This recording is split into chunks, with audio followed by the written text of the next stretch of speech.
Hello students, good morning. I would like to tell you, I will explain the fifth part of the first lesson, the last lesson. कल मैंने बताया था कि एक ऐसे पुस्तक को लेकर के गांव के लोग आए थे और अपने घुटनों पर पुस्तक को रखे हुए थे और पुस्तक पर उनका बड़ा सा चश्मा भी रखा हुआ था। आगे मैं उस लेसन को बढ़ाने का प्रयास करता हूँ और देखने का प्रयास करेंगे। While I was wondering about it all, जबकि मैं इन सब पर विचार कर ही रहा था, mister Hemal mounted his chair. जो श्रीमान हेमल थे, हमारे अध्यापक थे, अपनी कुर्सी पर बैठे।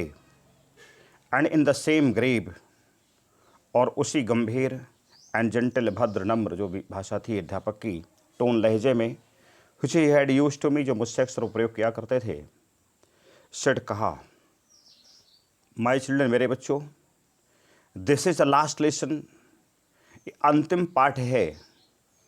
आई शैल गिव यू, जो मैं आपको दूंगा या मैं आपको पढ़ाऊंगा। हर अध्यापक का कोई ना कोई बहुत स्ट्रांग चैप्टर होता है, कोई ना कोई वीक चैप्टर होता है। उसने कहा है लास्ट लेसन है जो मैं आज आपको पढ़ाऊंगा। The order has come from Berlin, आदेश आ चुका है बर्लिन से, to teach only German in school of Alsace and Lorraine, कि अब लॉरेन और अल्सास के स्कूलों में केवल जर्मन भाषा पढ़ाई जाएगी। The new master comes tomorrow, नए अध्यापक कल आएंगे, and he will teach you, आपको पढ़ाएंगे। This is your last French lesson, ये फ्रेंच भाषा का आपका अंतिम अध्याय है, अंतिम पाठ है। I want you to be very attentive, और इसे मैं बहुत ही अच्छे तरह से ध्यान से आपको बताना चाहता हूँ। I want you to be very attentive, और मैं आपसे भी चाहता हूँ कि इस लेसन को आप बहुत ध्यान से पढ़ें, सीखें, समझें। व्हाट ए थंडर क्लैप, वैसे थंडर क्लैप होती है वज्रपात। थंडर क्लैप को लोग तालियां भी कहते हैं, लेकिन ये वज्रपात है। ये एक वज्रपात था। दीज वर्ड शब्द वेर टू मी, मेरे लिए। ओह, अरे, दरिद्र, वह अभाग्य, दुर्भाग्य। That was what they had put up with at the town hall, जो लोगों ने टाउन हॉल पर ही लगा दिया था, टाउन हॉल पर इकट्ठे हो रहे थे, ये दुर्भाग्य था। माई लास्ट फ्रेंच लेसन, मेरा अंतिम फ्रेंच भाषा का वह पाठ। Why I hardly knew how to write, क्यों? आई हार्डली न्यू, मैं मुश्किल से ही जानता था, हाउ टू राइट, कैसे लिखते थे, कैसे लिखा जाता है फ्रेंच भाषा को। I should never learn any more, मैंने कभी उसको आगे कुछ सीखा ही नहीं था। आई मस्ट स्टॉप दियर, मुझे निश्चित तौर पर अनिवार्य रूप से रुकना चाहिए। देन, तब। ओह, अरे, हाउ सॉरी आई वाज, मैं कितना दुखी था। For not learning my lesson, अपने उन शिक्षाओं को। मैं आपसे एक बता रहा हूँ, अभी आप क्लास में हैं तो बहुत सारी चीज़ नहीं सीख रहे हैं। आपको लगता है कि जो अध्यापक पढ़ा रहे हैं तो आप एक दूसरे को डिस्टर्ब करने में या कुछ भी ऐसे समय आप काटते हो क्लास में, लेकिन यही कक्षाएं चली जाएंगी, आप कभी कुछ कर नहीं पाओगे। आप फिर सोचो कि फिर से इंटरमीडिएट क्लास कभी आएगी, तो कभी नहीं आएगी, आने वाली ही नहीं है। इसलिए जो समय आपको मिला है, what time you have today, उसका सदुपयोग कर लो, क्योंकि बीता हुआ समय और ये फिर कभी मिलते नहीं हैं। माता पिता की बात आज आपको बड़ी अटपटी लगती होगी, अध्यापक की बात बहुत अटपटी लगती होगी।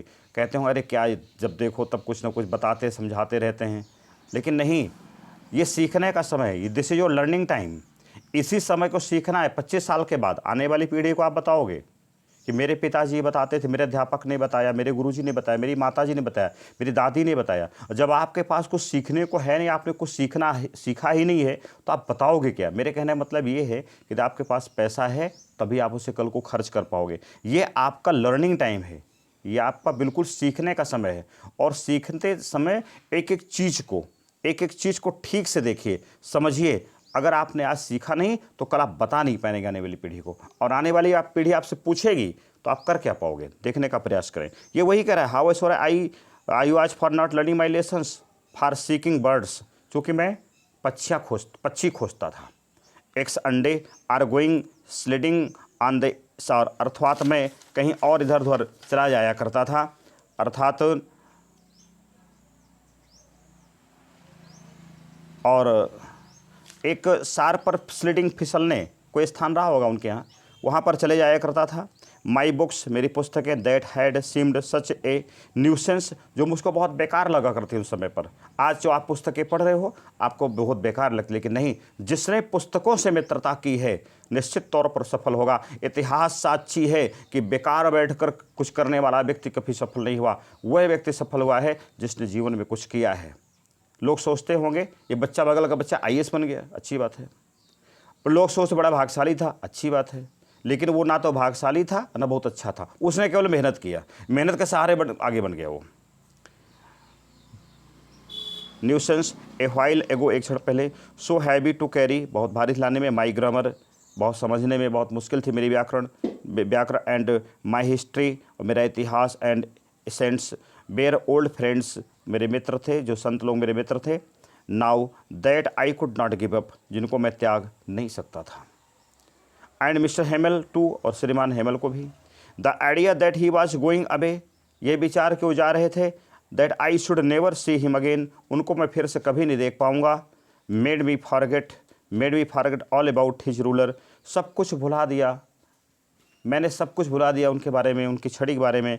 And how cranky he was, और वह कितने बदमिजाज थे, ये भी सब मैंने भुला दिया। अर्थात मैं फिर से नहीं मिल पाऊँगा। बालक जो कि अध्यापक के बारे में अच्छी बातें नहीं रखता है, मुझे पता है, हम भी छात्र थे, आप भी छात्र हो, लेकिन जब ये मन में भ्रम आता है कि ये अध्यापक हमें कल से नहीं मिल पाएगा। हमने भी देखा है 17-18 साल से हर बैच हमने निकाले हैं, देखे हैं कि जब बच्चा अंतिम दिन आता है उसको लगता है प्रवेश मिल गया, अब मैं कल से विद्यालय का छात्र नहीं जाऊंगा, तो कहता है गुरुजी खड़े हो जाइए, पैर पकड़ के फ़ोटो खिंचवाता है, खड़े होकर फ़ोटो खिंचवाता है, विद्यालय की फ़ोटो खींचता है, ले जाता है अपने पास, स्मृतियों के रूप में सजोता है। ठीक उसी प्रकार मैं भी अब उनसे फिर कभी नहीं मिल सकूंगा। मुझे उनके डंडे के बारे में और कितने बदमिजाज से इसकी कोई चिंता नहीं थी, इसके बारे में मैंने सब कुछ भुला दिया। That's all for this period.